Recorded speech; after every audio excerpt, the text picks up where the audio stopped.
Preston Leinenbach with OttersTV. Pleasure to be joined also by co-OttersTV host Zane Clodfelter, as well as our old Evansville Otters 2018 radio broadcaster Sam Jellinek. Sam, thanks for talking with us, and we're looking forward to this. Thanks for having me on. The last time I was a guest on here was their exit interview. It was at my apartment. Yeah. Kind of catch up our fans of what you've been up to since you've left the Otters. I know at 1 year you were working over in North Carolina collegiately. I know you've also last summer worked in Delmarva with the Shorebirds, and then this year you are down in Florida, Bradenton, or before all this happened. But kind of catch our fans up on what you've been up to since you left the Otters. Yeah, so directly after Evansville in fall 2018 and spring 2019, I was with the University of North Carolina at Pembroke, Division II school down in North Carolina, obviously right across the South Carolina border. Called everything for them. That was a ton of fun. And then when the summer hit, went up and joined the broadcast team for the Delmarva Shorebirds. They're the single A affiliate of the Baltimore Orioles. So that was an absolute blast. Had a ton of fun there, especially being so close to Ocean City, Maryland, right by the shore.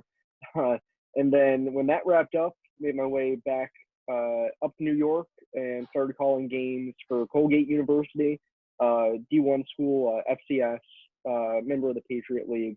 And I kind of did a hodgepodge of sports for them in the fall. And then in the winter, I do their women's ice hockey team, which is a ton of fun. And when that had wrapped up towards the end of February, basically lucked into a job with their high A affiliate down in Florida, the Bradenton Marauders. And the cool thing about that was, after the interview process was done, I had to go down there right away because they were the spring training home for the Pirates. So headed down at the end of the month and helped stage spring training, or what we had was about 3 weeks of spring training before it all got shut down. And then just kind of since then, just been riding the wave like everybody else. So I bet you can vividly remember the last game you were behind the microphone for. Yeah. So it's funny because the last game that we had that day, it was the Pirates Blue Jays spring training game. And that was the last sporting event in Major League Baseball still going on, because they had announced the suspension of spring training at about, I want to say like 2:33-ish. Or at least the rumors were extremely strong at that point that it was going to happen. And we had started at 1 o'clock, so we were like in the bottom of the seventh. And everybody knew it was going to be done, but we just kept on playing. And it was just kind of a very surreal feeling. We all knew it was going to be canned. And then the final out's made, and our public address announcer was just like, "Thanks for coming out for Pirates Spring Training 2020. See you next year."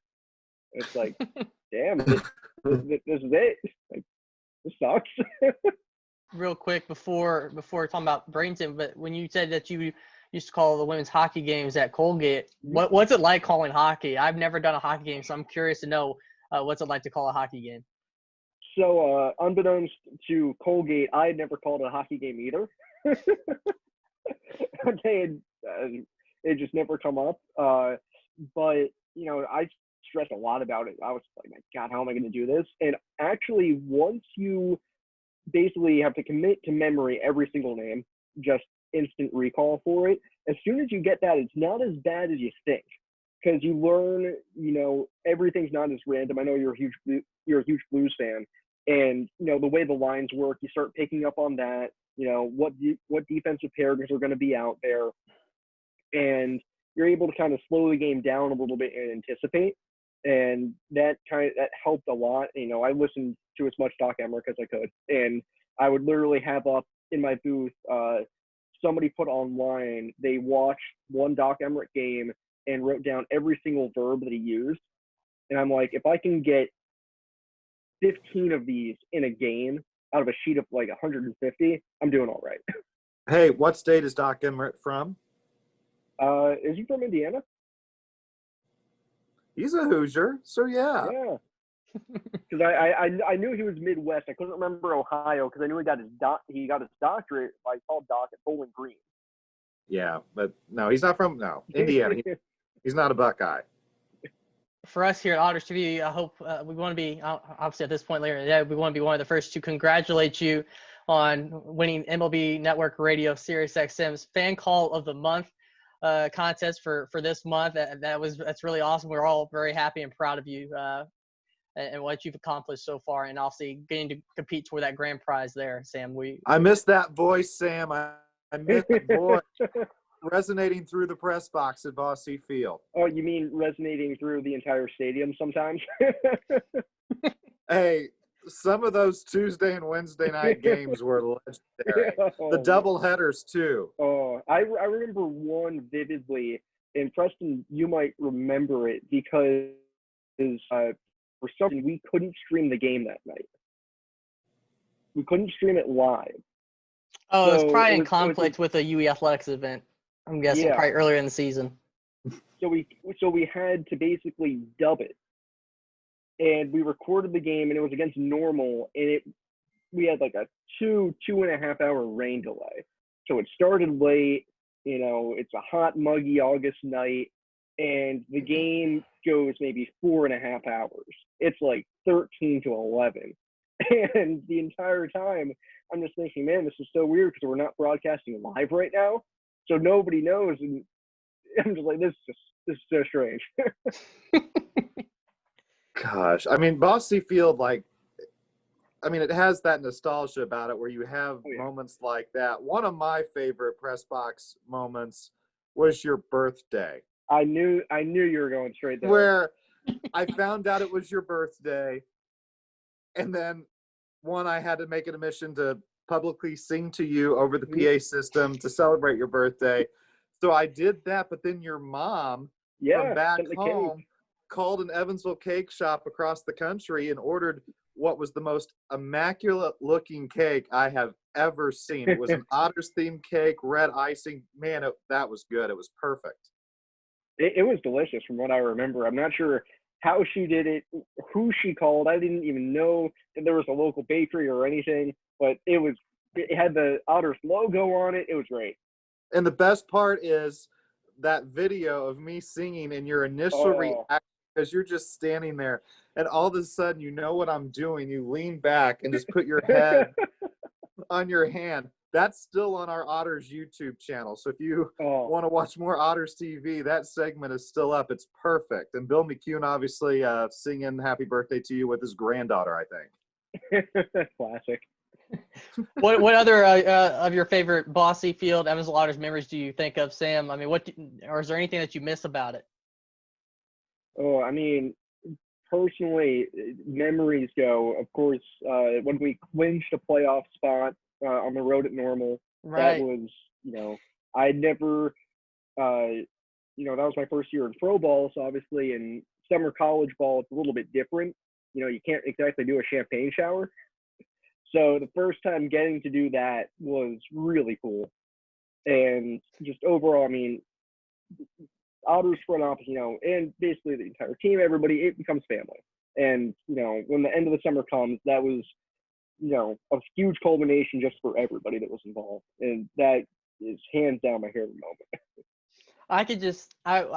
One thing that you talk about that weekend at Normal, I believe they clinched on that Saturday night. Mm-hmm. Of course, the celebrations go on a little bit later into the night, early morning hours. The next game, I mean, I think the division title may have still been on the line that next game, but the postseason berth was already clinched. And right after that, because you had to leave like that next day, you and I traveled all the way back ahead of the team.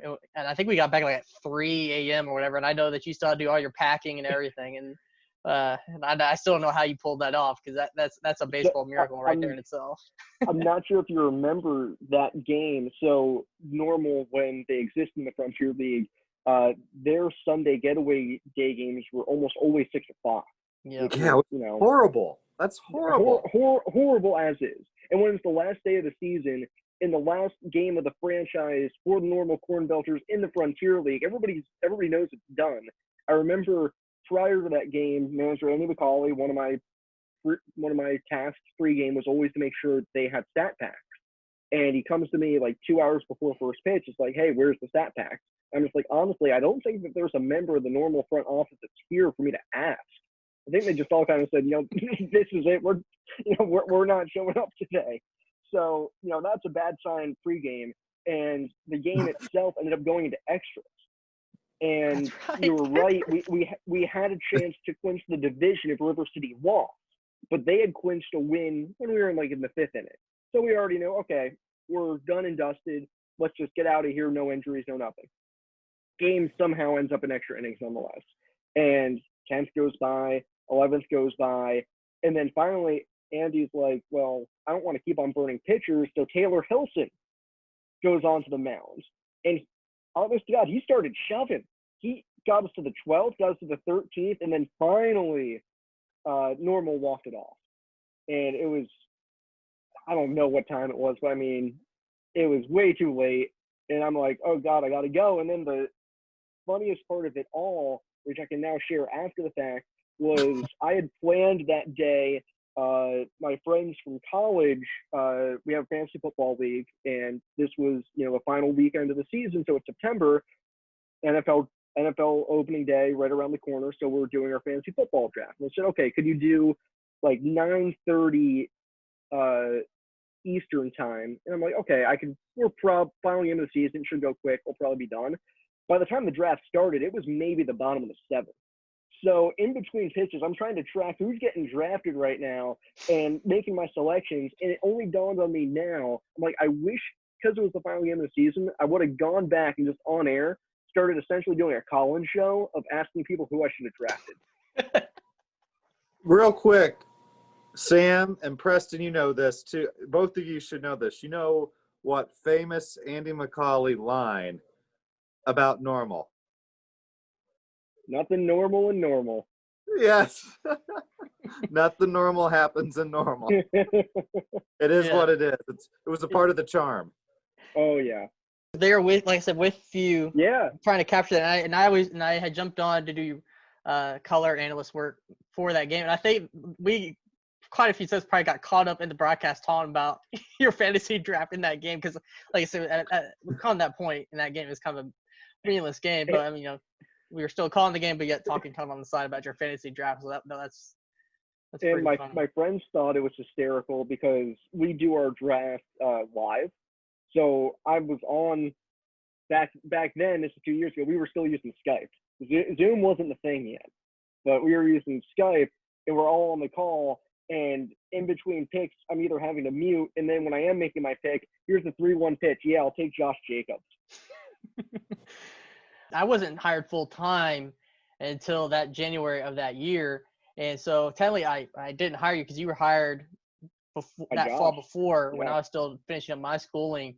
But you were basically the first person I got to work with that season as a full-time member. And like most people, you had no idea what to expect. I could just read your face when you first walked in. You had no idea what was coming your way, and you were so serious early on. Mm-hmm. And then by June, July, you had loosened up so much and joined the rest of us. I mean, especially after the game when we would go to our different places, establishments, places to chill out after a game. But it was so funny because, like I said, you were so serious early on. You had no idea what you were getting yourself into in terms of not only the workload, but who you were going to be working with. Yep. And then by the end of the season, you had become you were in the cult. Relaxed. He was in the cult. And it's funny now because almost every job I've had since, not that it's been a similar experience like that, but it's been almost the same in terms of I showed up a series into the regular season happening. I showed up the Monday before the first road trip. Then obviously I had to speed off to UNCP. Well, we had our first football game 3 days after I got there. And then when I got to Delmarva, I showed up a month into the season. Colgate I was slightly on time for, and then Bradenton I got hired, I don't know, February 15th, and I was in Florida by the 24th. Right. Yeah, because there was always been a quick turnaround. You were literally thrown into the fire and learned on the fly here because you had just graduated, so there was no like spring training period to learn the ropes when you got here. No. Yeah, wouldn't have wanted it any other way. Well, Preston, I will and Sam both. At least we have one thing in common with baseball and where we're from. I know, Sam, I remember you watching the Phillies, being a native of those parts, and the Cardinals, of course, obviously our Midwest proximity. At least both of the teams have appeared to steer clear of COVID.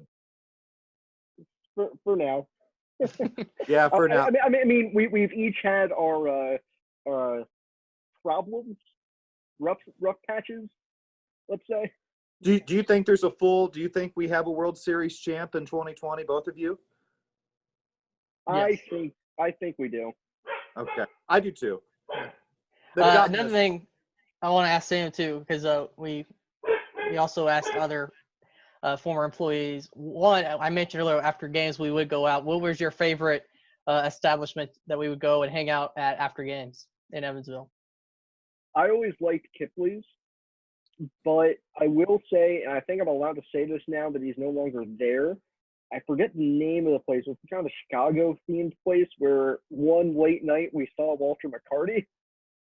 Oh, Old Chicago, yes. Oh, yeah. Yes. Am I allowed to say that now that he's not there? Doesn't matter to me. Yeah, he was there. Yeah. I saw Walter at multiple places, though, out in Evansville, though, after a while. And I'll say that now that he's no longer at Evansville, too. Yeah.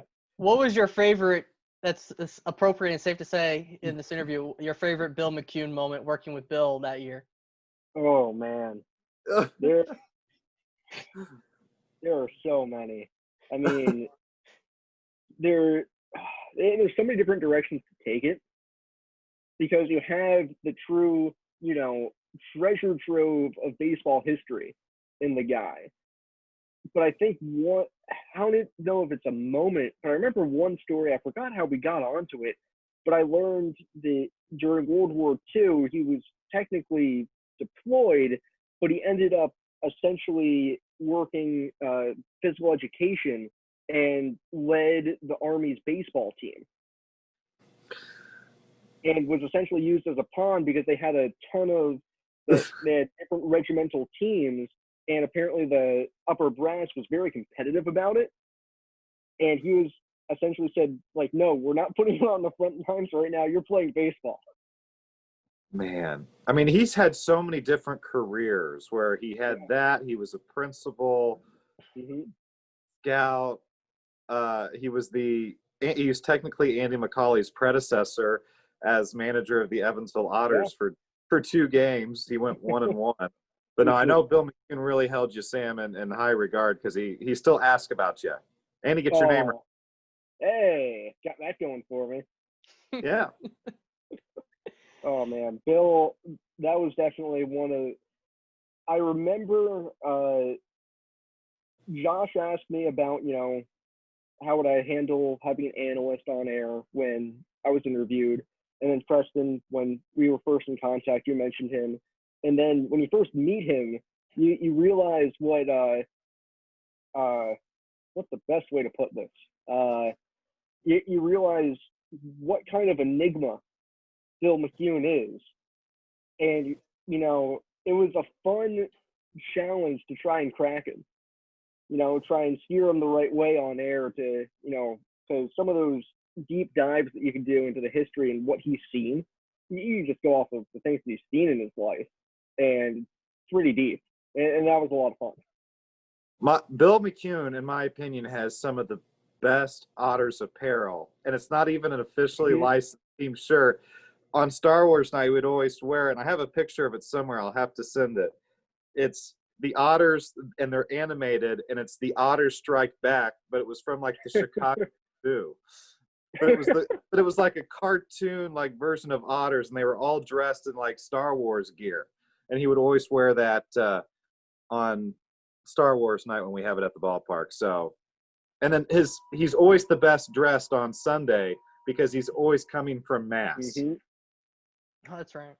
So yeah, he would always have the fancy fedora hat, the fancy blazer jacket with like most likely the matching pants.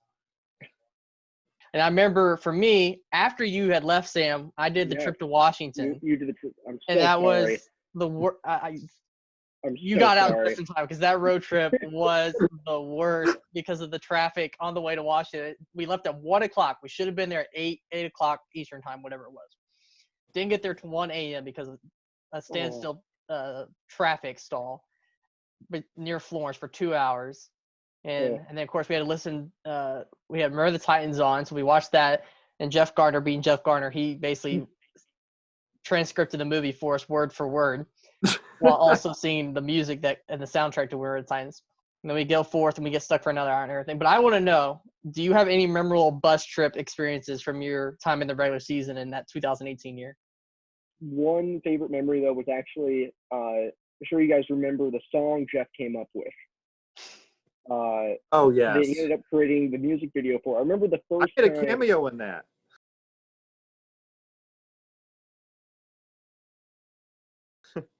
I remember the first time he grabbed the bus driver's microphone and belted it out for us while holding, I forget what the song that he ripped off was. He had it on YouTube on his phone, so he's holding that up to the microphone too, and he's just belting it out. I'm just like, damn, like, Jeff's actually a pretty good singer. Yeah, So, arms Wide Open Creed? Yes. Yeah. Yes, that's what Talking about extended spring training. Oh, yeah. They didn't mean a thing. Well, clearly that was all a lie. Really still feels like I got shortchanged. That was legendary. For those unaware, extended comes from affiliated baseball. The guys that aren't sent out with all the teams at the start of the season in April are left in spring training, extended spring training, and then they go out with the short season clubs. And it's funny that sentiment is everywhere. Every single player you have ever talked to, it is exactly the same. Extended spring training is hell. I will say, Jeff Gardner, we were at Sportsman's one time. Multiple people were playing pool, and the Nationals were playing the Cubs. And so naturally I'm rooting for the Nationals because the Cubs being a rival of the St. Louis Cardinals. And it's late in, the Bodie game. Yeah. Yes. Oh, no, yeah. I was there. I actually remember that. I was going to say the same thing. Yeah, no. So I'm watching Jeff Gardner's sitting close by, and he said, "Go Cubs." I'm like, "Oh, come on, Jeff. Go Cubs." Like, the Cubs, why root for the Cubs? He said, "Well, Zane, would you root for the people who fired you?" Because he had been in the Nationals organization and had been released. And then once he said it that way, I was like, that's a very valid point. So go Cubs for you, go Nats for me. Sam, it was great catching up, and you're definitely winning the beard battle, I think, Preston has always had the fancy look, and yeah, you have it in girth. Yes. I'm not doing anything special, I don't think. No special lotions or relaxers for it or anything? No, I just wake up every morning and make sure I get a good 15-minute massaging. Beard's happy, I'm happy. And at least you can make your first appearance on OttersTV since going to my my kitchen, and we did it there with my bar stools. The funny thing is, I remember that video, I'm clean shaven. Yes, you are. So we'll have to do it before and after. Yeah. A clean shaven Sam. So I don't think I've been clean shaven since then. I'm going to be honest. Yeah, Sam, it was great catching up with you, and thanks for taking the time to talk with us and be a part of OttersTV once again. Of course. Thank you guys for having me on. For Sam Jellinek, Zane Clodfelter, I'm Preston Leinenbach. This has been OttersTV.